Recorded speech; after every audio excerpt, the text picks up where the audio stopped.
ಹರೇ ಕೃಷ್ಣ. ನಮಸ್ತೆ ಎಲ್ಲರಿಗೂ. ಇವತ್ತು ಯಾವ ವಿಷಯದ ಬಗ್ಗೆ ಮಾತಾಡೋಣ ಅಂದರೆ, ಪ್ರೀತಿಯಲ್ಲಿ ನೊಂದು ಮೋಸ ಹೋಗಿ ಕಣ್ಣೀರು ಹಾಕ್ತಾ ಇರೋ ನೊಂದ ಜೀವಗಳ ಬಗ್ಗೆ ಮಾತಾಡೋಣ ಸ್ವಲ್ಪ. ಏನೋ ಮೋಹ, ಪ್ರೀತಿಯನ್ನು ಮೋಹದ ಬಲೆಯಲ್ಲಿ ಸಿಕ್ಕೊಂಡು ಒಬ್ಬರು ನಂಬಿರ್ತೀರ. ನಿಮಗೆ ಕಾಳಜಿ ತೋರಿಸಿರ್ತಾರೆ, ಆ ಪ್ರೀತಿ ತೋರಿಸಿರ್ತಾರೆ, ನಿಮಗೆ ಸಮಯ ಕೊಟ್ಟಿರ್ತಾರೆ, ಕೆಲವು ಮಾತುಗಳನ್ನು ಕೊಟ್ಟಿರ್ತಾರೆ, ಒಳ್ಳೆ ಒಳ್ಳೆ ದೊಡ್ಡ ಆಸೆ ಕನಸುಗಳನ್ನು ಇಟ್ಟು ನಿಮ್ಮ ನಡು ದಾರಿಯಲ್ಲಿ ನಿಮ್ಮನ್ನು ಕೈ ಬಿಟ್ಬಿಡ್ತಾರೆ. ಈಗ ನೀವು ಒಂಟಿ, ಏನು ಮಾಡೋದು?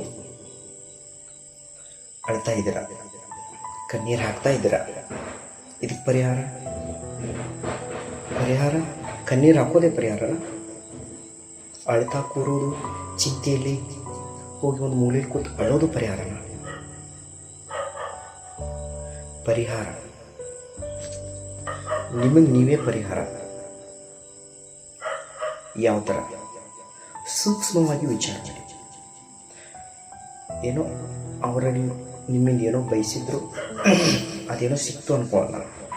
ನಿಮ್ಮನ್ನು ಬಿಟ್ಟು ಹೋದ್ರು ಅವರು. ಯಾಕೆ ಬಿಟ್ಟು ಹೋದರು?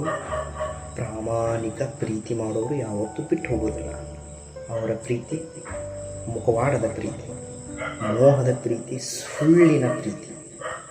ಬಿಟ್ಟು ಹೋದರು. ನಿಮ್ಮ ಪ್ರೀತಿ ಸತ್ಯವಾದದ್ದು ನೀವು ಅಳ್ತಾ ಹೋಗ್ತಾ ಇದ್ದೀರ. ನೀವು ಬಿಟ್ಟಿಲ್ಲಲ್ವಾ? ಹೆಣ್ಮಕ್ಳಾಗಿರ್ಬೋದು, ಗಂಡು ಮಕ್ಕಳಾಗಿರ್ಬೋದು, ನೀವು ಬಿಟ್ಟಿಲ್ಲ. ನಿಮ್ಮ ಪ್ರೀತಿ ಸತ್ಯವಾದದ್ದು. ಬಿಟ್ಟು ಹೋದವರು ಅವರು ಅಳ್ತಾ ಕೂತಿದ್ದಾರೆ. ಒಟ್ಟಿನಲ್ಲಿ ನೀವು ಪ್ರೀತಿ ಮಾಡಿದಿ, ಹೆಂಗೆ ಮಾಡಬೇಕು? ಅವ್ರು ಬಿಟ್ಟು ಹೋದ್ರು. ನಿಮ್ಮ ಪ್ರೀತಿಗೆ ಒಂದು ಪರಿಹಾರ ಏನಂದ್ರೆ, ಎಲ್ಲಾದರೂ ಇರಲಿ, ಚೆನ್ನಾಗಿರಲಿ, ದೇವ್ರು ಚೆನ್ನಾಗಿರಲಿ, ಅಷ್ಟೇ. ಈಗ ನಿಮ್ಮ ದಾರಿ ನೀವು ನೋಡ್ಕೋಬೇಕು. ನೀವು ನಿಮಗೆ ಮೋಸ ಮಾಡಿದ್ದೀನಿ ಅಂದ್ಕೊಂಡು ಅವರಲ್ಲಿ ನೊಂದ್ಕೊಂಡು ಅಳ್ತ್ಕೊತ ಗೊತ್ತಿಲ್ಲ. ಅವ್ರು ಚೆನ್ನಾಗಿದ್ದಾರೆ, ಅವ್ರು ತುಂಬ ಬುದ್ಧಿವಂತರು ರೀ. ಅವ್ರು ಆಟ ಮುಗಿಸ್ಕೊಂಡ್ರು ಹೋಗಿ ಅವ್ರು ಆರಾಮಾಗಿದ್ದಾರೆ. ಮೋಸ ಹೋದವ್ರಿಗೆ ಹೇಳ್ತಾ ಇರೋದು, ಅವ್ರು ಆರಾಮಾಗಿದ್ದಾರೆ. ಮೋಸ ಕೂತಿರೋರಿಗೆ ಮಾತು ಹೇಳ್ತಾ ಇರೋದು, ನೀವು ನೋವಿನಲ್ಲಿ ಕೂತಿರ್ತೀರ. ಮೋಸ ಮಾಡಿ ಅವ್ರು ಚೆನ್ನಾಗಿರ್ತಾರೆ. ಅಥವಾ ಬೇರೆ ಹುಡುಗ ಯಾರಾದರೂ ಸಿಕ್ಕಿದ್ರೆ ಚೆನ್ನಾಗಿರ್ತಾರೆ. ಅಥವಾ ಅವ್ರ ತಂದೆ ತಾಯಿ ಮಾತು ಕೇಳೋ ಅಥವಾ ಇನ್ಯಾರೋ ಮಾತು ಕೇಳೋ ಚೆನ್ನಾಗಿರ್ತಾರೆ. ನೀವೇನು ಮಾಡ್ತಾ ಇದ್ದೀರ? ನಿಮ್ಮ ತಂದೆ ತಾಯಿ ನಿನ್ನ ಮೇಲೆ ನಂಬಿಕೆ ಏನೇನು ಇಟ್ಟಿರ್ತಾರೆ, ಎಷ್ಟೊಂದು ಕನಸು ಕಟ್ಟಿರ್ತಾರೆ, ಎಷ್ಟು ಕಷ್ಟಪಟ್ಟು ನಿನ್ನ ಓದಿಸಿ ದಾರಿ ತಂದಿರ್ತಾರೆ. ನೀ ಏನು ಮಾಡ್ತಾ ಇದ್ದೀಯ? ಯೋಚನೆ ಮಾಡಿ. ಆಯಿತು, ಅವರು ಏನು ಮಾಡ್ಕೋಬೇಕಾದ್ರೆ ಮಾಡ್ರಿ. ಅವ್ರ ಮನೆಯ ತಂದೆ ತಾಯಿ ಎಲ್ಲರಿಗೂ ಚಲೋ ಇದ್ದಾರೆ, ಎಲ್ಲರೂ ಹೊರಗಡೆ ಎಲ್ಲ ಚಲೋ ಇದ್ದಾರೆ. ನೀನು ಅವ್ರ ಬಲೆಯಲ್ಲಿ ಸಿಕ್ಕಿ ಅವ್ರು ಬಿಟ್ಟು ಹೋದ್ರಂತ ಅವ್ರ ನೆನಪಲ್ಲಿ ಕಣ್ಣೀರು ಹಾಕ್ತಾ ನಿಮ್ಮ ತಂದೆ ತಾಯಿ ಆಸೆ ಕನಸುಗಳಿಗೆ ತಣ್ಣೀರು ಎಸ್ತಾ ಇದೆಯಾ? ನಿನಗೆ ಸರಿ ಅನ್ಸುತ್ತಾ ಇದು? ಯೋಚನೆ ಮಾಡಿ. ಅವರೊಬ್ಬರೇ ಇರೋದ ಭೂಮಿ ಮೇಲೆ, ಮತ್ತೆ ಯಾರಿಲ್ವಾ? ಮೋಸದ ಪ್ರೀತಿ ಮಾಡಿದವರು ಅಷ್ಟು ಚೆನ್ನಾಗಿದ್ದಾರೆ. ನೀನು ಯಾಕೆ ನೊಂದ್ಕೊಂತ ಇದೆಯಾ? ಖುಷಿಯಾಗಿರು.